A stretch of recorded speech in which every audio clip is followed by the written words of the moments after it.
जिनके गुण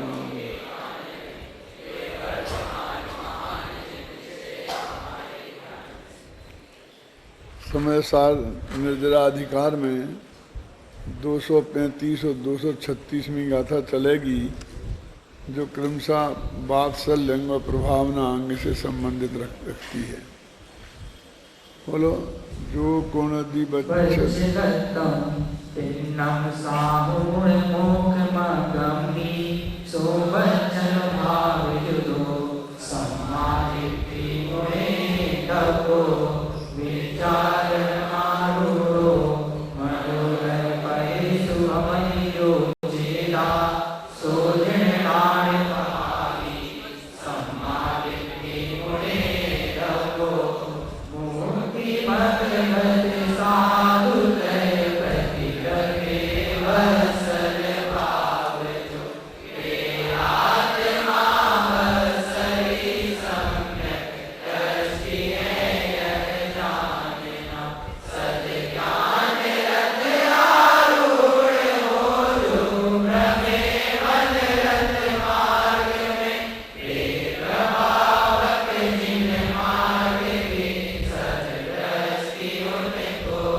वात्सल्य अंग और प्रभावना अंग का निश्चय नय के दृष्टिकोण से किया गया कथन है।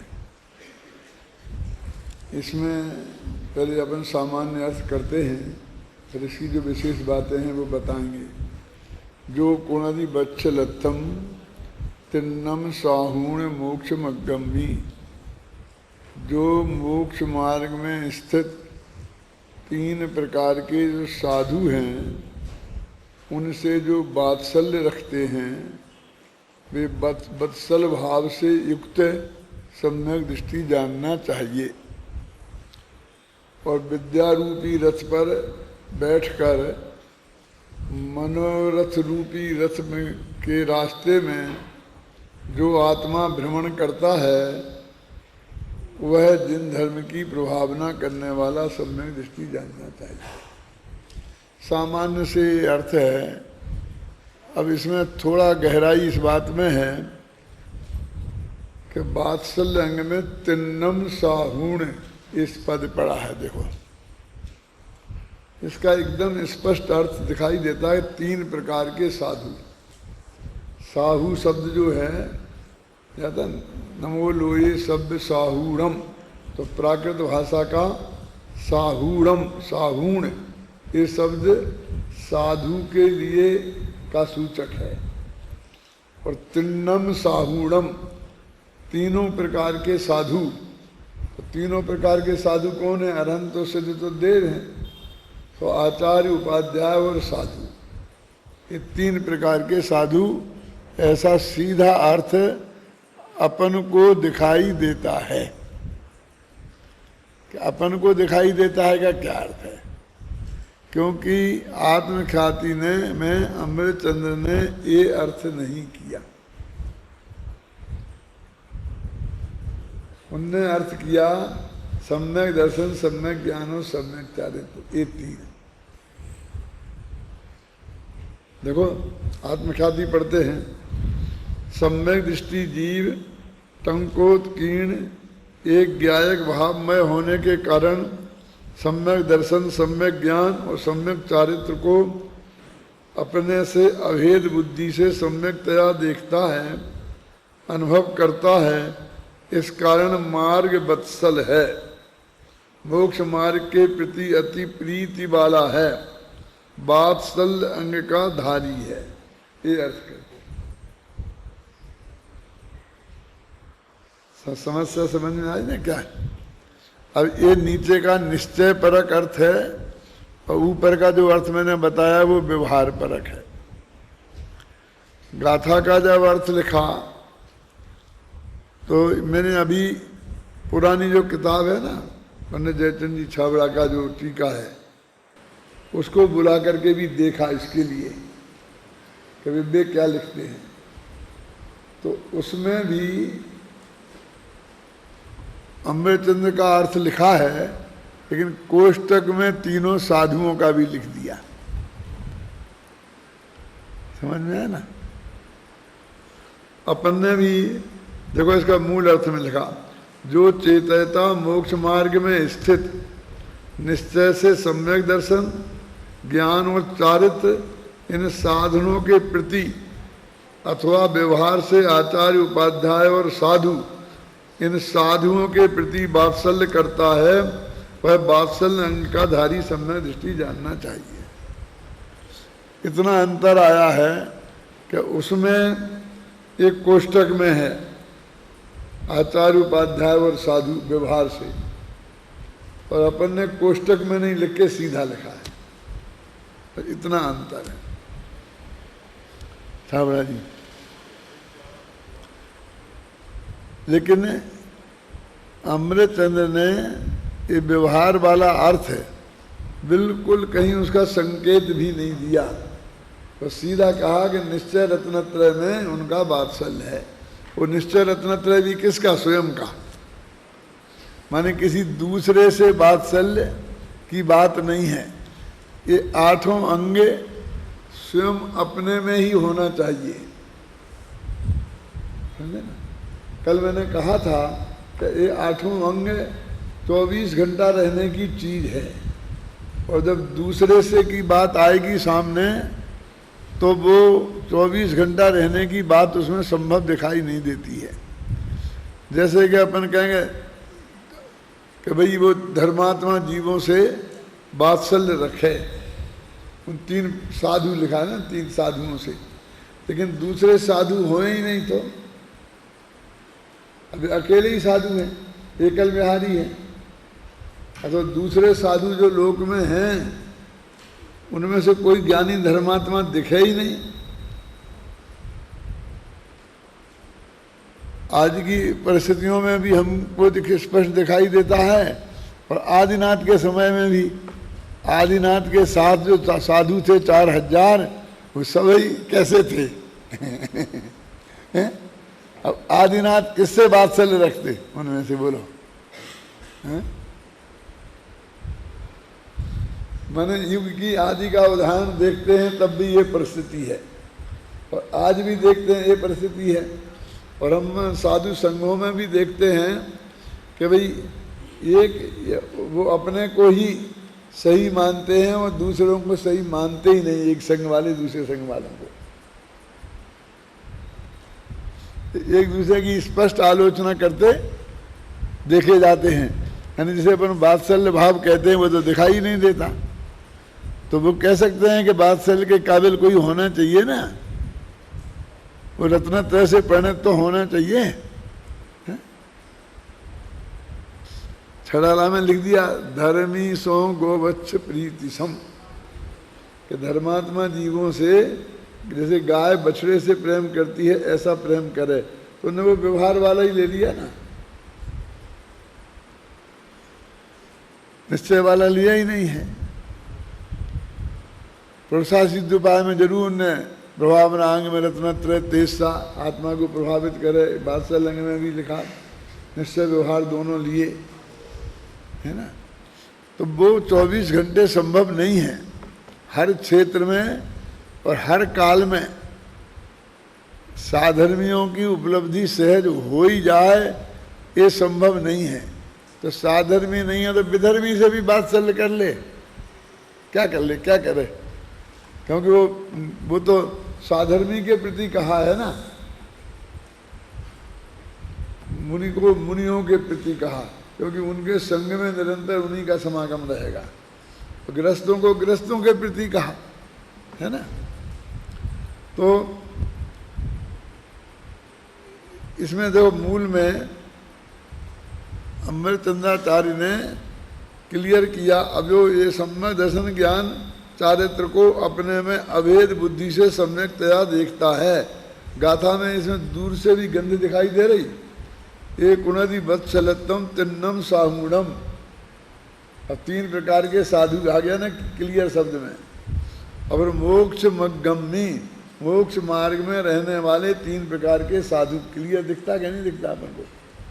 अब वो कहते हैं कि मोक्ष मार्ग में स्थित, इसका मतलब सम्यक दृष्टि ज्ञानी हो गए ना, सम्यक दर्शन ज्ञान चारित्र से युक्त।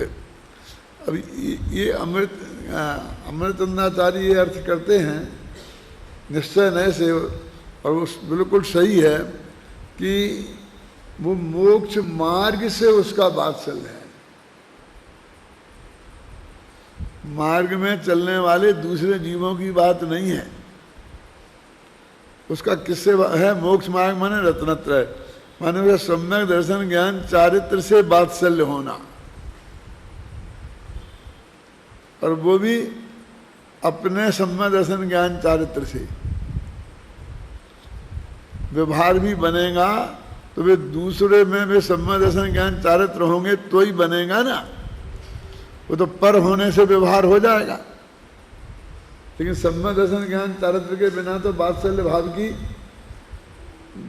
बात ही नहीं आती है। जैसे देखिए आहार दान है, तो नवदा भक्ति, दातार के 7 गुण और मुनि का बात, सच्चे मुनि को वितरागी, 6वें 7वें गुणस्थान। अरे पात्र की भी बात कह दी ना, और लिखा है ना कि उत्तम पात्र को देना सर्वश्रेष्ठ है, मध्यम को जघन्य है, मध्यम है, और जघन्य को जघन्य है, और व्यर्थस्तु अपात्रे व्यया, अपात्र में दिया गया दान तो बिल्कुल व्यर्थ है। कितना स्पष्ट शब्दों में लिखा, व्यर्थस्तु अपात्रे व्यया। अब आज कहते हैं हमें पात्र मिले ही नहीं तो क्या करें, दान ही नहीं दे रहे, कह सकते।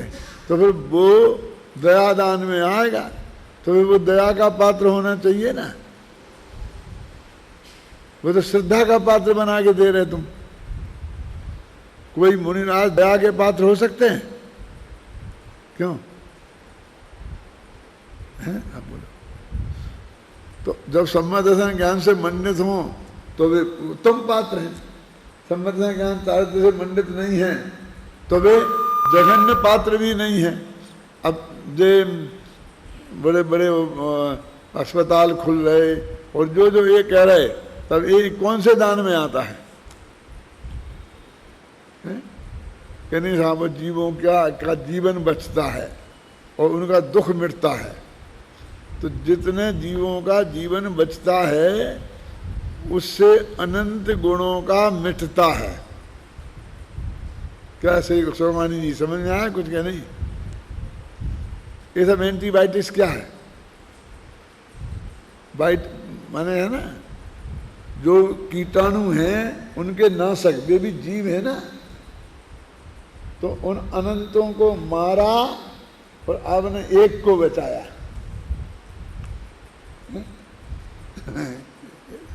और जिसको बचाया जैसा वो, और जिनको मारा वैसे वो, क्योंकि सम्यक दर्शन ज्ञान चाहे तो दोनों के ही नहीं है।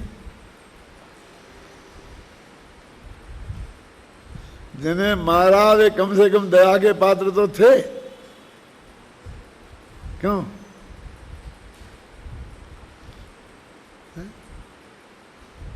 क्या करें?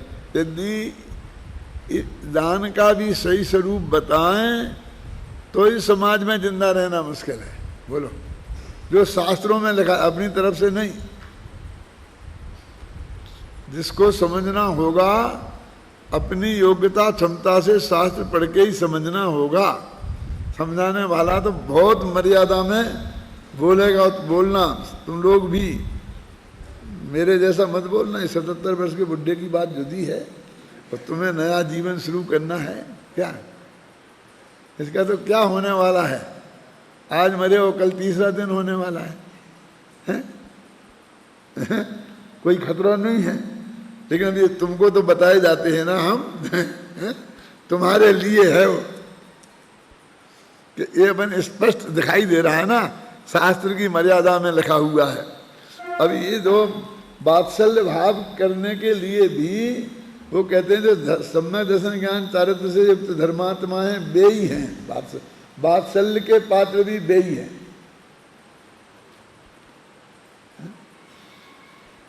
छेड़ाला में क्या लिखा? छेड़ाला में क्या लिखा? महावीर प्रसाद जी कि धर्मी सो गो वत्स प्रीति सम। तो धर्मी से लिखा ना, यहाँ धर्म से लिखा, वहाँ धर्मी से लिखा, लेकिन अधर्मी से तो नहीं लिखा, अधर्म से तो नहीं लिखा। अच्छा, आप धर्मी की बजाय अधर्मी से करें तो धर्म की बजाय अधर्म से करना हो गया ना। यानी सम्मत संज्ञान चारित्र के बजाय मिथ्या संज्ञान चारित्र से वात्सल्य भाव करना हो गया, तो उसकी क्या पोजीशन होगी?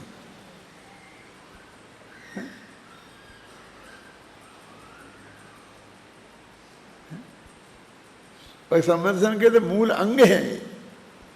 अमय चंद्राचार्य देव तो उसमें से भी वो ही निकालते हैं। कौन? देखो कि सम्यक दृष्टि जीव, संस्कृत में देखो, ये तो ही सम्यक दृष्टि टंकोत्कीर्ण ज्ञायक भाव मयत्व ने सम्यक दर्शन ज्ञान चारित्राणाम, है ना, स्वस्मात् अभेद बुद्धिया सम्यक दर्शनात् मार्ग वत्सला, ये मार्ग वत्सल हुआ। सम्यक ज्ञान चारित्र से प्रेम रखना, ये सम्यक दर्शन का अंग हुआ ना, सम्यक दर्शन का अंग है। ये कोई तीनों का अंग नहीं है सम्यक ज्ञान चारित्र का। तीनों से प्रेम रखना सम्यक दर्शन का, सम्यक ज्ञान चारित्र से प्रेम रखना।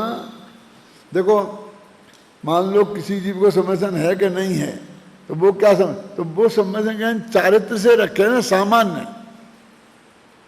मुख्य तो वो हो गई ना, दर्शन ज्ञान चारित्र से वात्सल्य। ये प्रभावना में भी आएगा।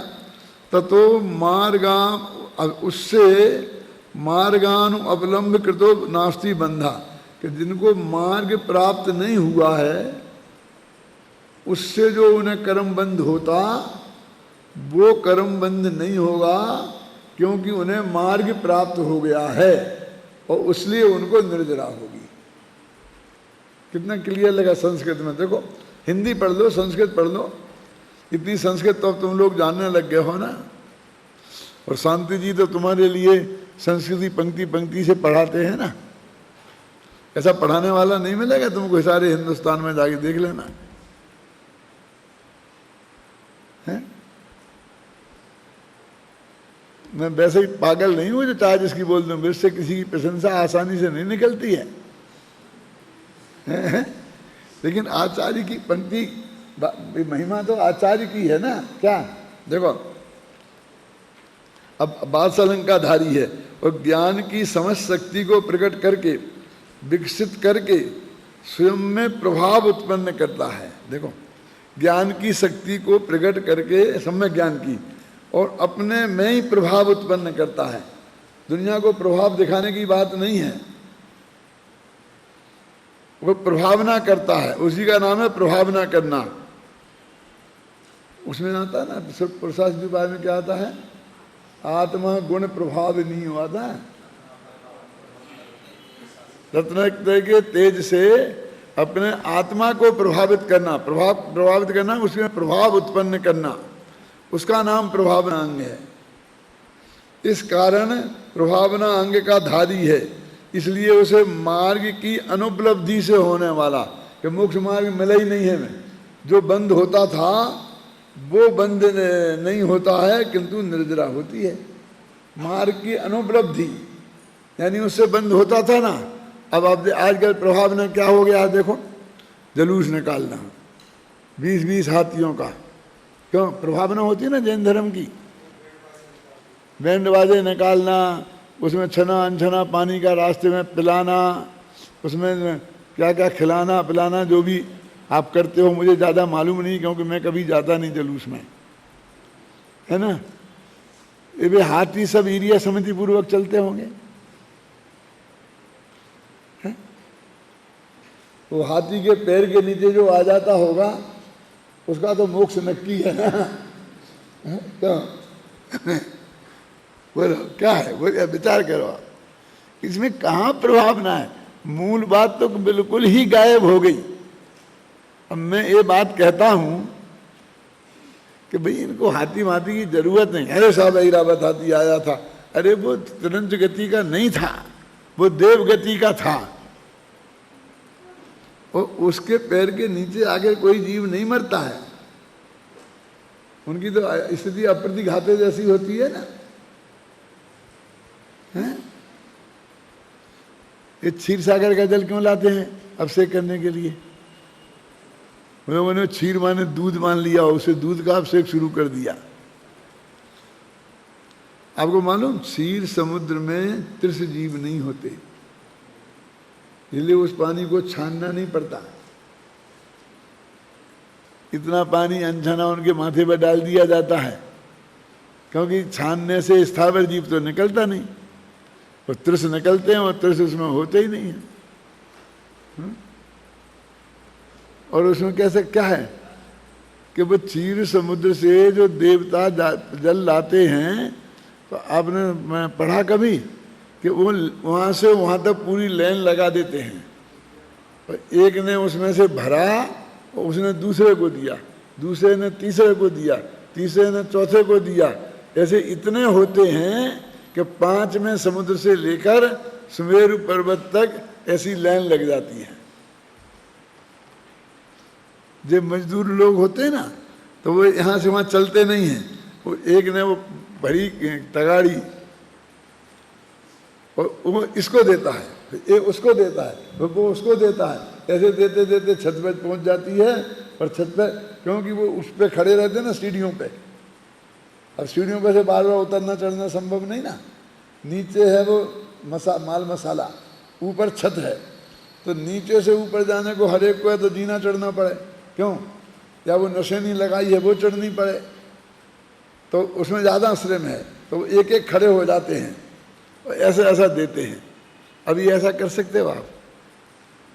कोई कहा मैं खड़ा रहा हूँ समुद्र में उधर, तो भगवान के ऊपर तुम डोलो। अरे वो तो अकेला सौधर बिंद डोलेगा, बाकी के तो सब यहाँ से उठा के वहाँ देंगे ही। लेकिन ये तो हर एक को चाहिए। मैंने 11,000 दे, मैंने 11 लाख दे, मैं तो खुद डोलूंगा भगवान के माथे पे। तो वो असली नकल भी कहाँ हो रही?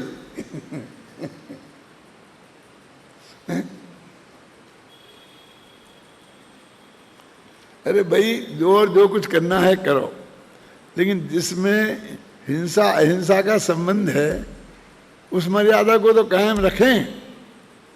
जिसमें भोग का पोषण है उस मर्यादा को तो कायम रखें। जिसका राग का पोषण है उस मर्यादा को कायम तो हम रखें। मेरे कहने का मतलब ये है, देखो ये हो गया, अपना आगे पढ़ते हैं। इस प्रकार सम्यक दर्शन के 8 अंगों के संदर्भ में निश्चय अंग और व्यवहार अंग का स्वरूप भली भांति स्पष्ट हो जाता है, किंतु इस समयसार ग्रंथ में निश्चय की मुख्यता से ही इन अंगों का कथन है। इस बात पर विशेष ध्यान रखने योग्य है। अभी देखो अपन देख लेते हैं और सबको।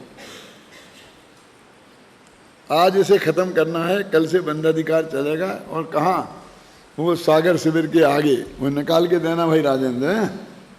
हाँ अब देखो,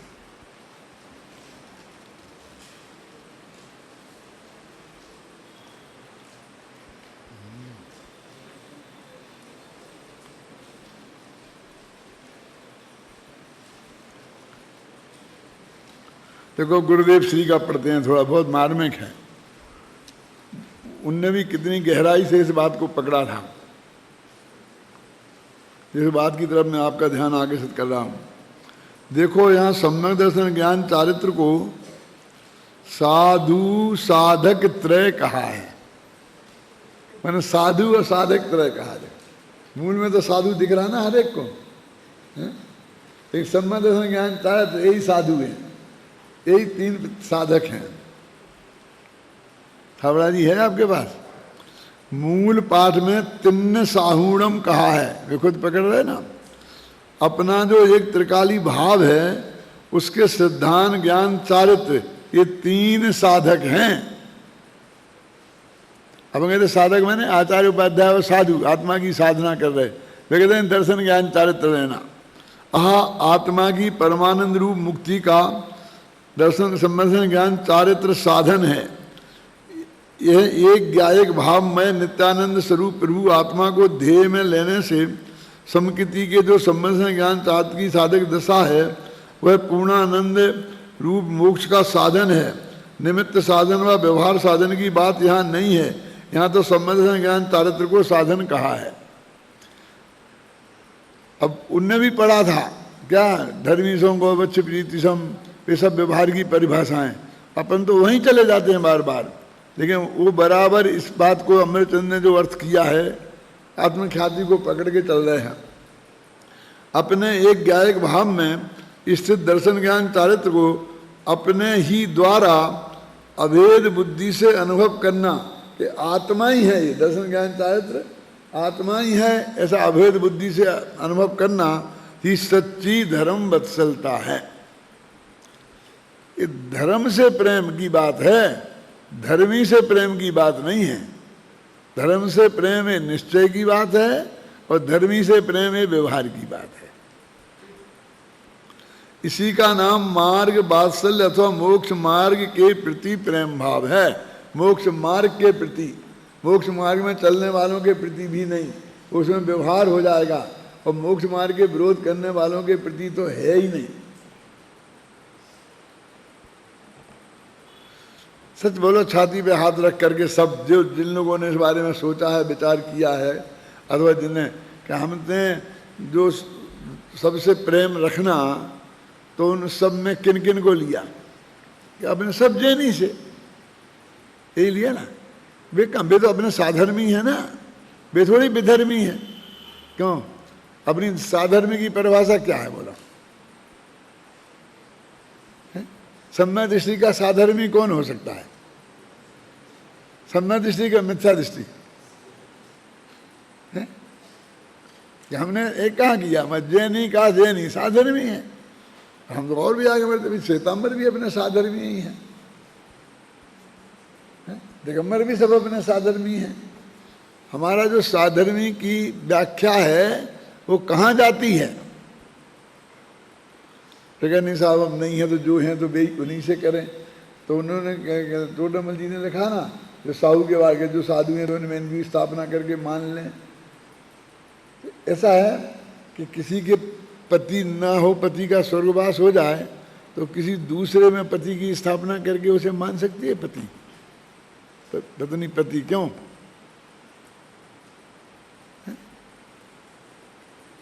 ऐसा कैसे हो सकता है कि मिथ्या दृष्टि में सम्यक दृष्टि की स्थापना कर दे? इसे तो पत्थर में कर दो भले आदमी। अपने यहाँ जो स्थापना निक्षेप है वो अजीब में होती है, तीर्थंकरों की एक मूर्ति होती है, उसमें अपन तीर्थंकर की प्रतिष्ठा करके भगवान मान लेते हैं, लेकिन किसी आदमी में प्रतिष्ठा करके नहीं मानते हैं। उनके यहाँ रामलीला में राम बन जाता है कोई, अपने यहाँ कोई महावीर नहीं बनता नाटक में। क्यों? क्योंकि चेतन में चेतन की प्रतिष्ठा नहीं होती। क्यों नहीं होती? कि कम से कम इसमें सर्वज्ञता नहीं है इस मूर्ति में, तो वीतरागता तो है, ये किसी से राग देश तो नहीं करेगी। उस चेतन में तो सर्वज्ञता की बात भी नहीं है और वीतरागता भी नहीं है, वो तो राग देश का पिंड है। उसमें कैसे स्थापना करे? देखो, अपने ये हो गया, भगवान आत्मा अकेला ज्ञान का पुंज प्रभु है, उसके आश्रय से प्रकट हुई ज्ञान की पवित्र दशा ही ज्ञान का विकास है। ज्ञानी समस्त शक्तियों को प्रकट करने वाला होने से प्रभावना अंग का धारक है। वर्तमान में ज्ञान की अंश रूप प्रकटता है, उसे ही वह पूर्ण प्रकट करने वाला होने से प्रभावना करने वाला है। क्या? जो अंश प्रकट हुआ ना सब में ज्ञान का, उसे वो केवल ज्ञान रूप में परिणमित करेगा तो वो प्रभावना होगी उसकी। अतः उसको ज्ञान की प्रभावना के अपकर्ष से होने वाला बंध नहीं होता, बल्कि निर्जरा ही है। ये मुद्दे की बात पकड़ी ना उन्होंने। आप देखो, आचार्य समंत भद्र रत्नकरण श्रावकाचार में रत्नत्रयधारी मुनि आर्यका और श्रावक श्राव का रूप चतुर्विध संग के से निष्कपट भाव से यथायोग सद्भाव रखना, सद्व्यवहार करना एवं सहज वात्सल्य भाव रखने को वात्सल्य अंग और अज्ञानांधाकार से व्याप्त जगत में जिन शासन की महिमा का प्रकाशन करके उक्त अज्ञानाधिकार के यथायोग अभाव करने को जिन शासन की प्रभावना करने को प्रभावना अंग कहते हैं। देखो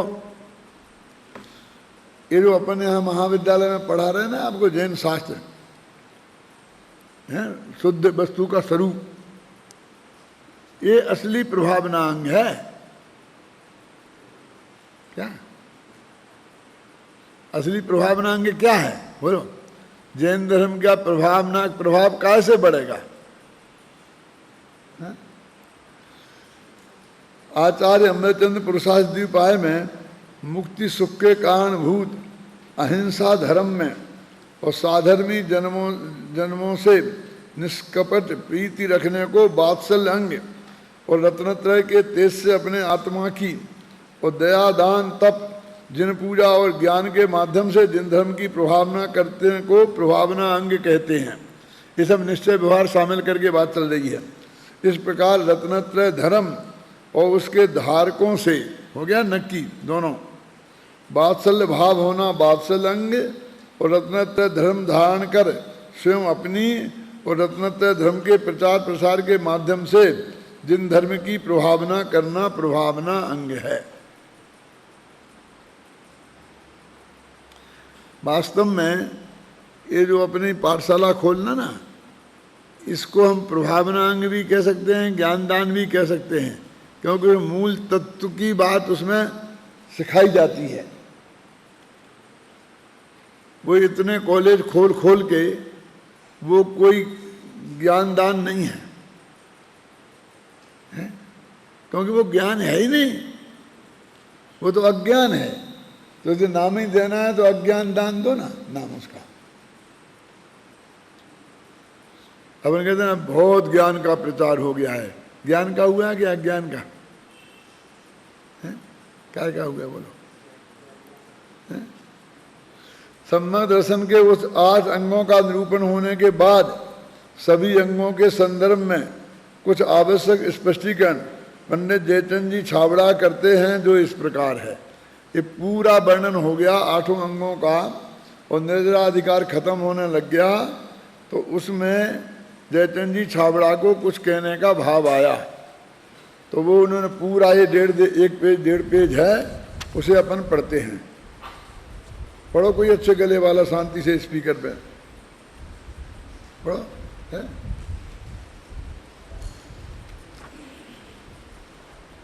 सम्यक दर्शन के उक्त 8 अंगों का निरूपण होने के बाद सभी शांति से धीरे धीरे हाँ। सभी अंगों के संदर्भ में कुछ आवश्यक स्पष्टीकरण पंडित जयचंद जी छाबड़ा करते हैं, जो इस प्रकार है। इस प्रकार ऊपर की गाथाओं में यह कहा है कि सम्यक दृष्टि ज्ञानी को निसंकित आदि 8 गुण निर्जरा के कारण है। इसी प्रकार सम्यक्त्व के अन्य गुण भी निर्जरा के कारण जानना चाहिए। इस ग्रंथ में निश्चय नए प्रधान कथन होने से यहाँ निसंकाली गुणों का निश्चय स्वरूप शाश्वत बताया गया है। उसका सारांश इस प्रकार है। जो सम्यक दृष्टि आत्मा अपने ज्ञान श्रद्धान में निसंक हो, भय के निमित्त से स्वरूप से चलित ना हो अथवा संदेह युक्त ना हो, उसके निसंकित गुण होता है। जो सुनो देखो, अभी जयचंद जी छाबड़ा ने जो निकाला मर्म, इसमें बहुत है। क्या लिखा है? सम्यक दृष्टि आत्मा ज्ञान श्रद्धान में निशंक हो। पहली बात तो ये है, सम्यक दर्शन का ज्ञान जो हुआ ना, आत्मा का ज्ञान और श्रद्धान, उसमें निशंक हो और भय के निमित्त से स्वरूप में से चलित ना हो और संदेह युक्त ना हो, भाई ऐसा है कि ऐसा। इसका नाम निर्भय होना है। समझ गया ना? ये दुनिया से नहीं डरना, ओले आ जाए तो उनसे नहीं डरना, शेर आ जाए तो उनसे नहीं डरना, उसका नाम निर्भय नहीं है। उन्होंने क्या दिया ना कि किसी के भय से अपने उसमें संदेह ना पैदा करे धर्म में, इसका नाम है निसंकित गुण। और अपने स्वरूप से चलित ना हो, पढ़ो आगे। हाँ, जो कर्मफल की वांछा ना करे तथा अन्य वस्तु के धर्मों की वांछा ना करे उसके निकांक्षित गुण होता है। जो वस्तु के धर्मों के प्रति ग्लानि ना करे उसके निर्विचिकित्सा गुण होता है। जो स्वरूप में मूढ़ ना हो, स्वरूप को यथार्थ जाने उसके अमूढ़ दृष्टि गुण होता है। जो आत्मा को शुद्ध स्वरूप में युक्त करे, आत्मा की शक्ति बढ़ाए और अन्य धर्मों को गौण करे उसके उपगुण गुण होता है। देखो दूसरे के दोष छिपाए वाली बात ही नहीं, अन्य गुणों को गौण, धर्मों को गौण करे अपने ही। हाँ हाँ हाँ हाँ, चलो। जो स्वरूप से च्युत होते हुए आत्मा को स्वरूप में स्थापित करे उसके स्थितिकरण गुण होता है। ये दूसरों की बात ही नहीं है। हाँ, जो अपने स्वरूप के प्रति विशेष अनुराग रखता है उसके वात्सल्य गुण होता है। जो आत्मा के ज्ञान गुण को प्रकट करे उसके प्रभावना गुण होता है। ये सभी गुण उनके प्रतिपक्षी दोषों के द्वारा जो कर्मबंध होता था उसके नहीं होने देते और इन गुणों के सद्भाव में चारित्र्य मोह के उदय रूप संकादि व्यवहारते तो भी उनकी संकादि की निर्जाही हो जाती है। नवीन बंध नहीं होता, क्योंकि बंध तो प्रधानता से मिथ्यात्व के अस्तित्व में ही कहा है। सिद्धांत में गुणस्थानों की परिपाटी में चारित्र्य मोह के उदय के निमित्त से सम्यक दृष्टि के जो बंध कहा है वह भी निर्जरा रूप ही निर्जरा के समान ही समझना चाहिए, क्योंकि सम्यक दृष्टि के जैसे पूर्व में मिथ्यात्व के उदय के समय बदा हुआ कर्म भी खिल जाता है, उसी प्रकार नवीन बदा हुआ कर्म भी खिल जाता है। उसके उस कर्म के स्वामित्व का अभाव होने से वह आगामी बंध रूप नहीं किंतु निर्जरा रूप ही है। जैसे कोई पुरुष दूसरे का द्रव्य उधार लाया हो तो उसमें उसे मुमत्त बुद्धि नहीं होती। वर्तमान में उस द्रव्य से कुछ कार्य कर लेना हो तो वह करके पूर्व निश्चयानुसार नियत समय पर उसके मालिक को दे देता है। नियत समय के आने तक वह द्रव्य उसके घर में पड़ा रहे तो भी उसके प्रति मुमत्त ना होने से उस पुरुष को उस द्रव्य का बंधन नहीं है, वह उसके स्वामी को दे देने के बराबर ही है।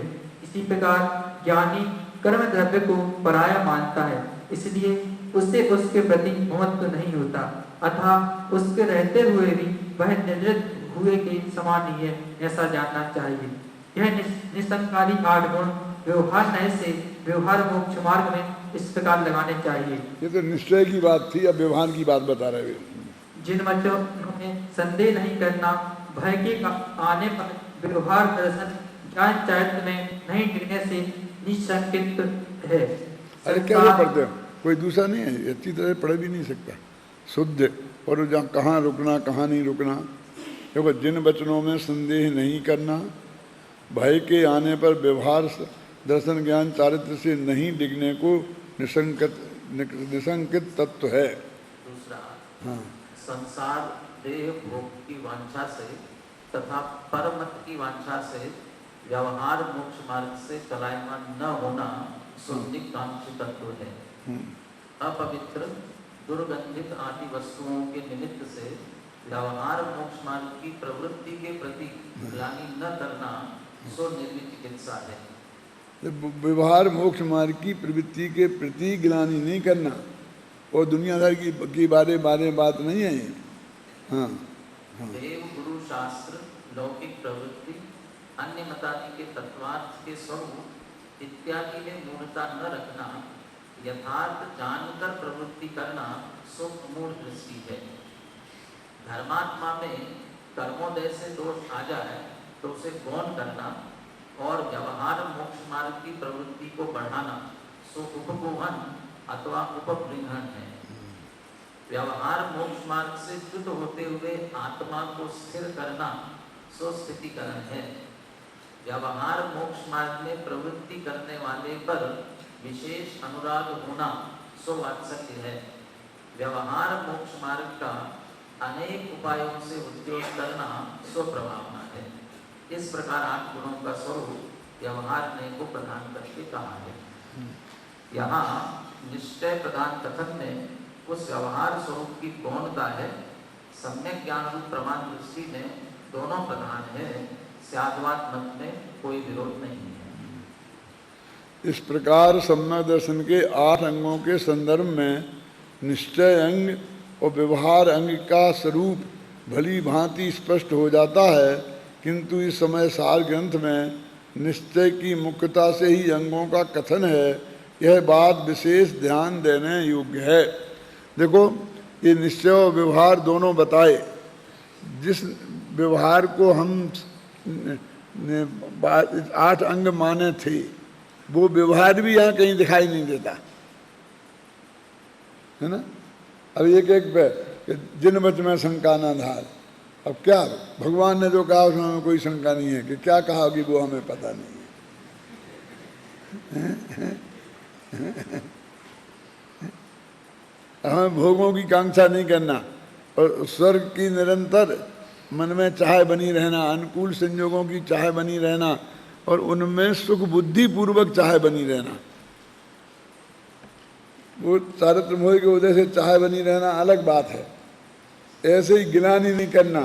तो बाह्य पदार्थों की बात तो करते हैं, लेकिन अपने कहते हैं अंदर में अथवा बाह्य में कोई धर्म की वजह से उनका पाप का उदय आ जाए।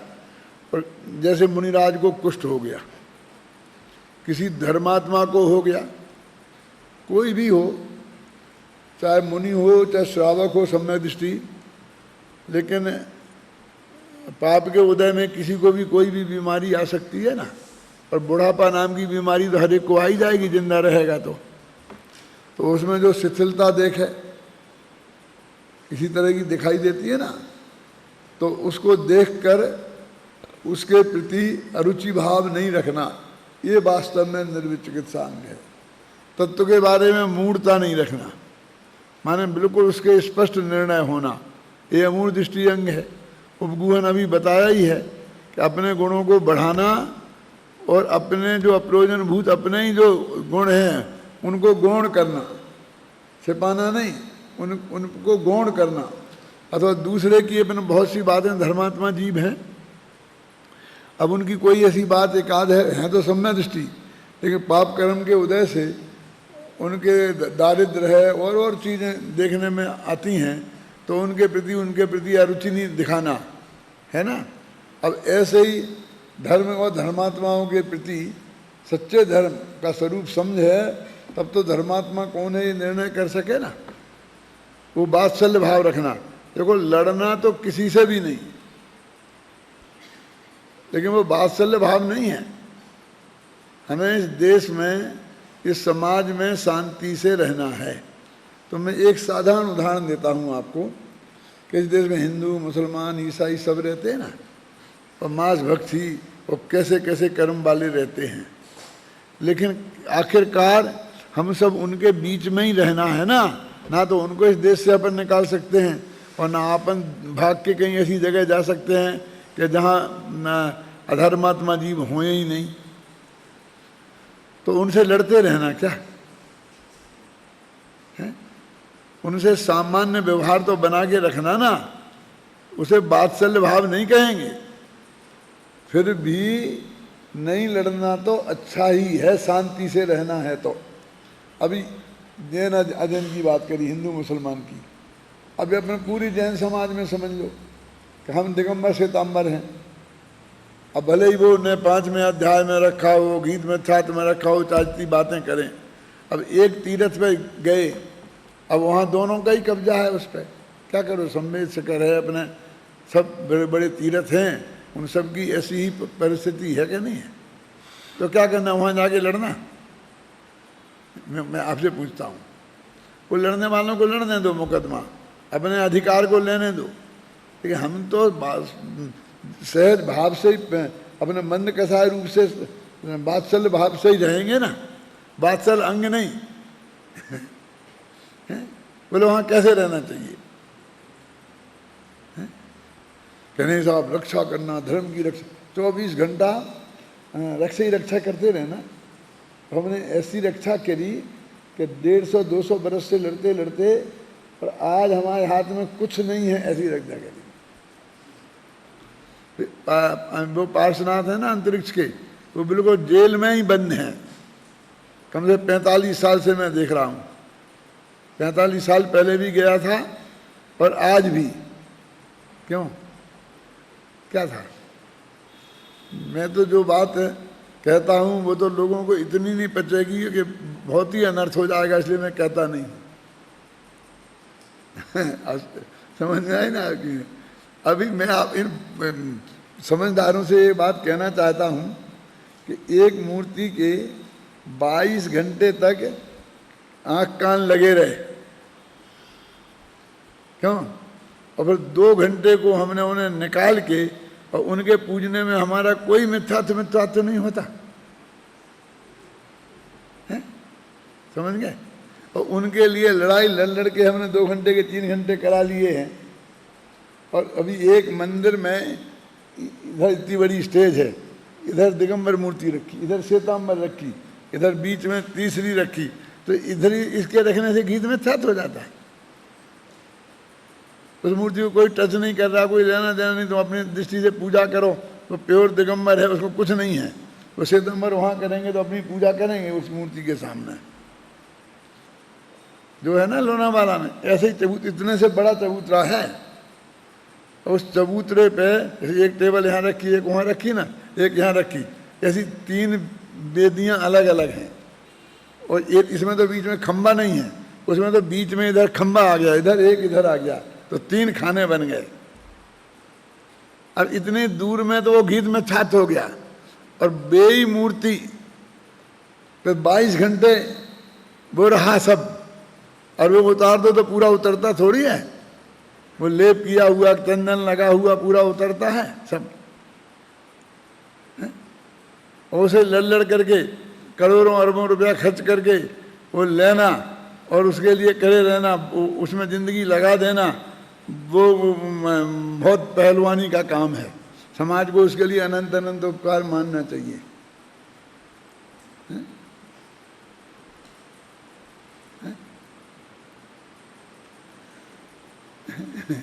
क्या है विवेक क्या कहता है?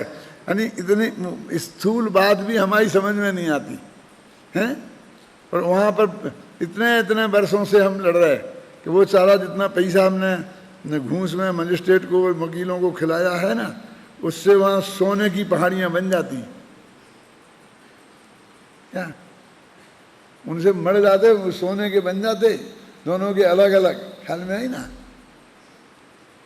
और अभी भी उसी लाइन पर लगे रहना, समाज का करोड़ों रुपया इकट्ठा कर करके और वकीलों को, मजिस्ट्रेटों को, हिंदू मुसलमान को खिलाते रहना, ये कौन सी समझदारी का काम है? इतनी अभी कह दोगे तो चले जान दें, लुट जान दें अपनी।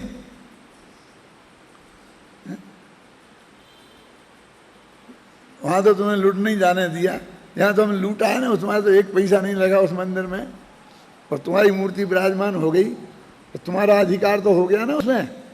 वहाँ तक पहुँच तो जा सकते हो, तुम नहीं तो पहुँच भी नहीं सकते थे भले आदमी। करे कौन देखा कि तुमने उसमें कितने पैसा खर्च करे और नहीं करे, क्यों? इसके तुम तो ये क्या स्वरूप है? अब कोई 1 सेकंड विचार करना चाहता ही नहीं है। चलो भाई आगे पढ़ो। कहाँ थे?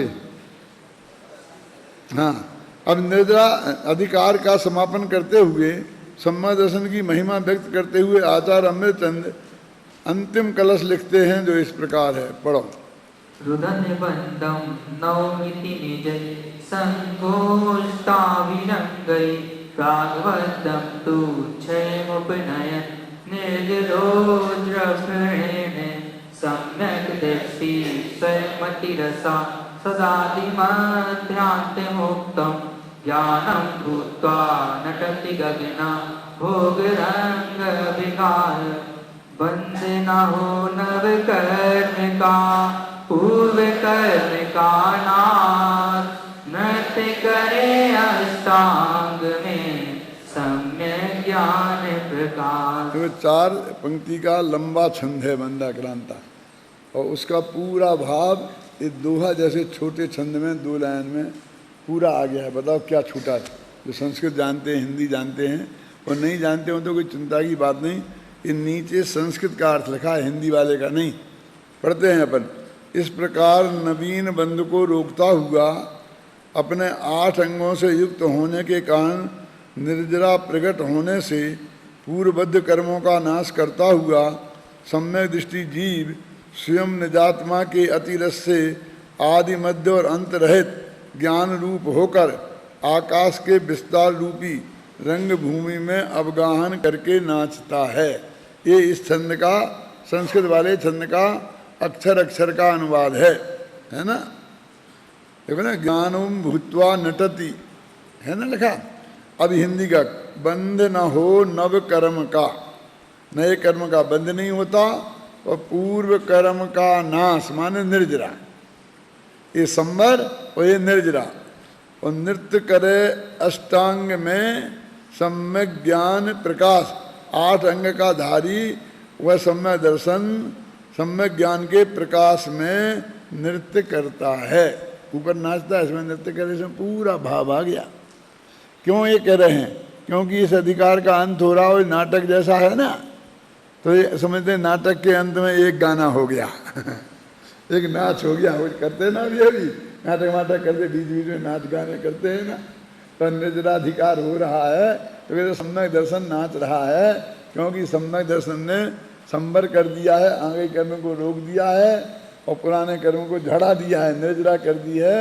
इसलिए वो सम्यक दर्शन स्टेज पर नाच रहा है। ऐसा एक पूरा हुआ। चलो, उक्त कलश में नवीन बंधु को रोकने वाले और पुराने कर्मों की निर्जरा करने वाले 8 अंगों से युक्त सम्यक दृष्टि जीव आनंद में मगन होकर नाचते हैं, ऐसा कहकर सम्यक्त की महिमा बताई गई है। इस कलश का भावानुवाद कई बार बनारसी दास जी नाटक समय सार में इस प्रकार करते हैं। अब ये बहुत मार्मिक भावुक छंद है, पढ़ो। पूर्व वंदे नासे सोतो संगीत कला प्रकाश, नभ वंदे रुंदी ताल तोरते रुछरी के, निसंकृत आदि अस्ते रंग संग सखा जो, समता अलाप चारी करे सुर भरी के, निर्जरा नाथ गाज ध्यान मेरे ढंगवाज, छक्यो महानंद में समाधि जी करी के, सत्तारंग भूमि में मुकते भयोति हुका, नाचे शुद्ध दृष्टि नट ज्ञान स्वांग धरी के। कितने देखो, उसको उन्होंने बहुत बढ़िया नाटक के स्टेज पर नृत्य कर रहे हैं और आलाप भर भर के गाना गा रहे हैं। गाने की जो विशेषताएं होती हैं वो आलाप भरना जानते, ऐसा बोलते हैं ना बहुत जोर जोर से, हैं? वो आलाप भरना बोलते हैं। तो पूरा एक दृश्य खड़ा कर दिया है। इस छंद को पढ़कर कोई भी चित्रकार एक बहुत बढ़िया चित्र बन सकता करता है। एक कोई नाटककार नाटक की स्टेज पर एक दृश्य उपस्थित कर सकता है। देखो सुनो, अब पढ़ते हैं थोड़ा। पूर्व बंध नाशे सो तो संगीत कला प्रकाश है। पुराने बंध का नाश हुआ, ये तो मतलब बढ़िया संगीत हो रहा है, संगीत के कला का प्रकाश है। कौन? इधर पहले नीचे देख लो। सत्ता की रंग भूमि में शुद्ध दृष्टि, सम्यक दृष्टि रूपी नट ज्ञान का स्वांग धर के नाचे माने नाचता है। सबसे नीचे की पंक्ति में है क्या? शुद्ध दृष्टि, सम्यक दृष्टि, नट ज्ञान का स्वांग धर के नाचता है। यह तो सम्यक दृष्टि तो नट है और उसने ज्ञानी का स्वांग बनाया है, समझे ना? ज्ञान का उसने स्वांग बनाया है। और सत्ता की जो रंग भूमि है उसमें वो मुक्त होकर नाचता है। मतलब कोई प्रतिबंध नहीं है, बंधन नहीं है, एकदम उछल उछल के कूद कर करके नाचता है, कोई मर्यादा नहीं है। देखो अब उसमें क्या करता है? पूर्व बंध नासे सो तो संगीत कला प्रकाश है, ठीक है ना इसका अर्थ। और नव बंध को रुंधी रोका, ये ताल तोरत उछरिके। अब ताल तोरत उछरिके, कोई आदमी एकदम उछल के आए वो ताल में जाए, उछलता हुआ आए एकदम स्टेज पे। देखो ताल तोरत उछर के ताल को तोड़ता है, ताल बजाता है, समझ ना वो उसके गाने के साथ मिलाकर, ऐसा नहीं चाहे जैसे ठोक दिया चाहे जब हैं। और निकंसित अंग आदि अष्ट अंग सखा जोरी, 8 उसने अपने सखा मित्रों को इकट्ठा किया है, नाच अकेले तो होता नहीं है। तो 8 अंग रूपी मित्रों को, जो सखा माने मित्र, जोरी माने जोड़ कर, और समता अलापचारी करे सुख भर के, अलापचार इसको बोलते हैं। तो समता जो है वो मानो आलाप भर रही है, ख्याल में है ना। और निर्जरा नाद गाजे, निर्जरा का जो ना एकदम वो जोर जोर से गाते हैं ना। तो ध्यान मृदंग बाजे, और आत्मा का ध्यान रूपी मृदंग बज रहा है। मृदंग एक वो बाजा होता है जो बजता है वो छको महानंद में समाधि रीझ करके बहुत आनंद में छक गया है, एकदम नाचते नाचते एकदम बहुत खुश हो जाते हैं ना। सत्ता की रंग भूमि में मुक्त होकर तीहूं काल सम्यक दृष्टि ज्ञान रूपी नट का, सम्यक दृष्टि नट ज्ञान का स्वांग धरकर नाचता है। इसका अर्थ लगाया ना, नीचे लिखा है, पढ़ लो शांति से, घर पे बैठ के पढ़ना तो ख्याल में आएगा उसका अर्थ। तो नीचे पढ़ के ऊपर से बैठा लेना छंद का अर्थ, ऐसा बैठा लेना तो तुम्हें प्रवचन में करना पड़े तो ऊपर से कर सको। देखो पूर्व बंध के नाश रूपी संगीत कला का प्रकाश करता हुआ नवीन बंध को रोक कर, ये तो हमने ही लिखा है ना, घबराना नहीं, उछल कर ताल तोड़ता हुआ निसंकित आदि अष्ट अंगों रूपी सखाओं को जोड़कर उनके साथ स्वर भर के समता रूपी आलाप करता हुआ, निर्जरा रूपी नाद करता हुआ, ध्यान रूपी मृदंग बजाता हुआ, समाधि में रीझ कर तीनों काल मुक्ति रूप हुआ शुद्ध दृष्टि रूप नट सत्ता की रंग भूमि में ज्ञान का स्वांग धरकर बेस बनाकर महानंद में छका हुआ मस्त होकर नाच रहा है। पूरा अष्टांग जो पूरा चित्र उन्होंने, बनारसी दास जी ने, वो कवि थे ना, इसलिए उनका मन ऐसी चीजों में बहुत लगता था। ये सांग रूपक है। सांग रूपक जानते कैसे बोलते हैं? जब उसका हर अंग घटित किया जाए तो सांग रूपक बोलते हैं। देखो उक्त कलश में नृत्य कला के संपूर्ण उपादानों को घटित करते हुए सम्यक दृष्टि रूपी नट को ज्ञान के स्वांग में आनंदमय नृत्य करते हुए दिखाया गया है। इसमें पूर्व बंध के नाश को संगीत कला का प्रकाश, नवीन बंध से संबर के को ताल तोड़ने, निसंकित आदि अंगों को साधर्मी मित्र, समता को अलाप, निर्जरा को नाद, ध्यान को मृदंग का रूप दिया गया है। इस प्रकार यह सांग रूपक खड़ा कर दिया गया है। इसमें कवि का संगीत कला व नृत्य कला का ज्ञान और रस प्रतिबिंबित होता है। इसका मर्म कोई संगीत कला और नृत्य कला विशेषज्ञ ही जान सकता है और रस भी वही ले सकता है। समझ गए ना? देखो मूल प्रयोजन की बात यह है कि इसमें सम्मर और निर्जरा से संपन्न सम्यक दृष्टि धर्मात्माओं के अपूर्व अतीन्द्रिय आनंद को बताकर उसकी महिमा बताई गई है। उन्हें श्रद्धा पूर्वक स्मरण कर इस अध्याय का समापन किया गया है। इस कलश के भावार्थ में जयचंद जी छाबड़ा लिखते हैं। फिर पढ़ो भाई, ये भी बहुत मार्मिक है, बड़ा है, लंबा। शांति जी पढ़ो, 1-1.5 पेज का है, पर शांति से पढ़ लो। सम्यक दृष्टि को शंकाधिकृत नवीन बंध नहीं होता और स्वयं अष्टांग युक्त होने से निर्जरा का उदय होने के कारण उसके पूर्व के बंध का नाश होता है। इसलिए वह धारावाही ज्ञान रूपी रस का पान करके निर्मल आकाश रूपी रंगभूमि में ऐसे नृत्य करता है जैसे कोई पुरुष मध्य पीकर मग्न हुआ नृत्य भूमि में नाचता है। प्रश्न, आप ये कह चुके हैं कि सम्यक दृष्टि के निर्जरा होती है, बंध नहीं होता, किंतु सिद्धांत में गुणस्थानों की परिपाटी में अविरत सम्यक दृष्टि इत्यादि के बंध कहा गया है और घाती कर्मों का कार्य आत्मा के गुणों का घात करना है। इसलिए दर्शन, ज्ञान, सुख, वीर्य इन गुणों का घात भी विद्यमान है। चारित्र मोह का उदय नवीन बंध भी करता है। यदि मोह के उदय में भी बंध न माना जाए तो यह भी क्यों न मान लिया जाए कि मिथ्या दृष्टि के मिथ्यात्व अनंतावृत्ति का उदय होने पर भी बंध नहीं होता। उत्तर: बंध के होने में मुख्य कारण मिथ्यात्व और अनंतावृत्ति का उदय ही है और सम्यक दृष्टि के तो उनके उदय का अभाव है। चारित्र मोह के उदय से यद्यपि सुख गुण का घात होता है तथा मिथ्यात्व अनंतानुबंधी के अतिरिक्त और उनके साथ रहने वाली अन्य प्रकृतियों के अतिरिक्त शेष घाती कर्मों की प्रकृतियों का अल्प स्थिति अनुभाग वाला बंध तथा शेष अघाती कर्मों की प्रकृतियों का बंध होता है।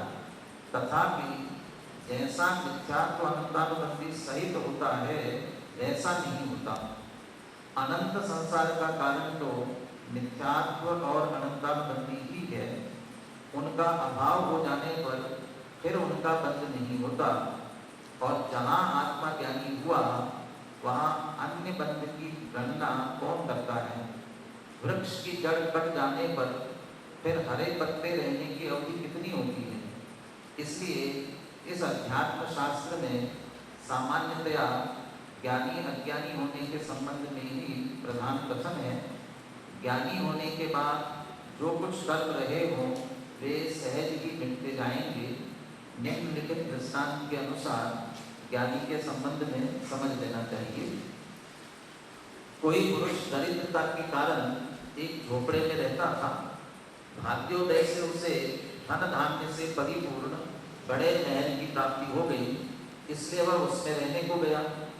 यद्यपि उस महल में बहुत दिनों का कूड़ा कचरा भरा हुआ था, तथापि इस प्रकार स्पष्ट करते हैं, मतलब कोई खास बात नहीं है। इस प्रकार से निद्राधिकार में यह स्पष्ट किया गया है कि अष्ट अंगों से संपन्न सम्यक दृष्टि जीव पूर्वबद्ध कर्मों का नाश करते हुए नवीन कर्मों के बंध को रोक देते हैं और अनंत अतीन्द्रिय आनंद को प्राप्त करते हैं। सीधी सच्ची बात यह है कि सम्यक दृष्टि के 41 प्रकृतियों का संवर होता है और पुराने जो सत्ता में पड़ी हों उनकी और भी आगामी होने वाले बंध से कर्मों की निर्जरा होती रहती है। ये सम्यक दृष्टि की निर्जरा अधिकार में सबसे बड़ी उपलब्धि है। निर्जरा अधिकार समाप्त करते हुए अंत में पंडित जयचंद जी छाबड़ा एक छंद लिखते हैं जिसमें वे संपूर्ण अधिकार की विषय वस्तु को समेट लेते हैं। वह छंद इस प्रकार है। पूरे अधिकार में क्या कहा गया है वो बात इस छंद में है, पढ़ो।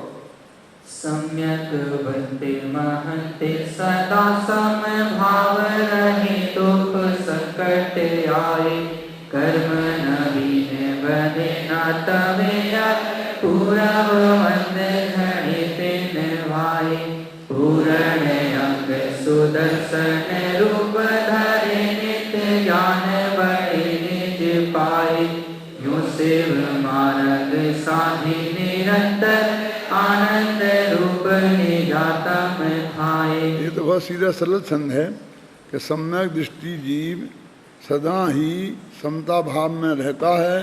जितने कितने भी दुख और संकट क्यों ना आवे उन्हें वो समता भाव से समता भाव ध्यान करके बर्दाश्त करता है। नवीन कर्म बंधे ना और पूर्व कर्म के कर्म झड़ जाते हैं तो संवर भी होता है और निर्जरा भी होती है। और पूर्ण अंग सुदर्शन रूप अष्ट अंग का धारी होने से सुदर्शन सुंदर है और निरंतर ज्ञान उसका बढ़ता रहता है। इस प्रकार मुक्ति के मार्ग को साध कर निरंतर आनंद रूप अपने आत्मा में रहता है। ऐसा इस निर्जरा अधिकार में ये बात कही गई है। सम्यक दृष्टि महापुरुष अनेक दुख और संकटों के आने पर भी सदा ही समभाव रखते हैं, समता भाव रखते हैं, किसी से राग द्वेष नहीं करते। यही कारण है कि उनके पूर्वबद्ध कर्म बिना फल दिए झड़ जाते हैं और नवीन कर्मों का बंध उन्हें नहीं होता। वे सम्यक दृष्टि जीव सम्यक दर्शन के 8 ही अंगों के धारी होते हैं और निजात्मा की प्राप्ति हो जाने के कारण उनका ज्ञान स्वभाव की आराधना निरंतर वृद्धि को प्राप्त होती रहती है। इस प्रकार वे मुक्ति के मार्ग की साधना करके निरंतर आनंद रूप होकर मुक्ति को प्राप्त करते हैं। इस प्रकार सम्यक दृष्टि धर्मात्माओं के निरंतर होने वाली निद्रा का स्वरूप स्पष्ट करते हुए यह निद्रा अधिकार समाप्त होता है। अब कल से बंधाधिकार चलेगा।